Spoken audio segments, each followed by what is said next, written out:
Kubernetes versus Docker Swarm. Two options that often come up together, and choosing the wrong one costs time, money, or credibility. In the next few minutes, we walk through what each one is, where they overlap, where they differ, and how to decide which fits your situation. By the end, you will have a clear mental model and a defensible recommendation.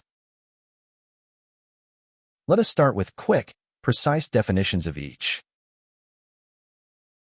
Here is each one defined in plain language, plus where they overlap and diverge. Kubernetes addresses a specific scope and audience. Knowing what it covers and what it does not is the first step in any meaningful comparison. Docker Swarm sits in an adjacent space. It overlaps with Kubernetes in some places and stands apart in others.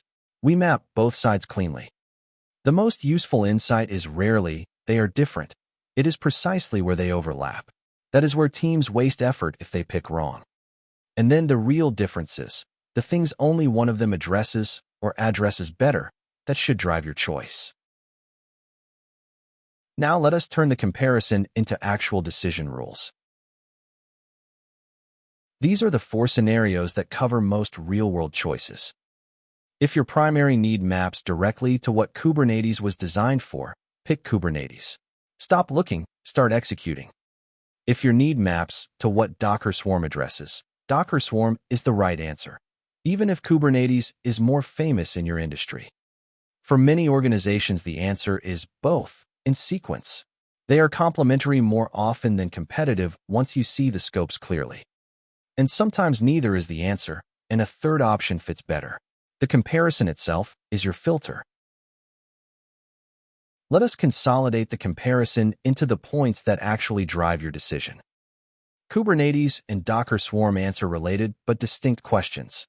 Knowing both lets you pick the right tool for the right job. Map your priority to the scope each one covers. The right answer is usually obvious once you do. The expensive mistake is treating them as interchangeable. Different scopes mean different rework if you pick wrong. Save this comparison as your reference. It is the cheapest insurance against picking the wrong path. That wraps up Kubernetes versus Docker Swarm. If you found this useful, subscribe to the channel for more comparison videos, and check the description for our full courses on both topics. See you in the next video.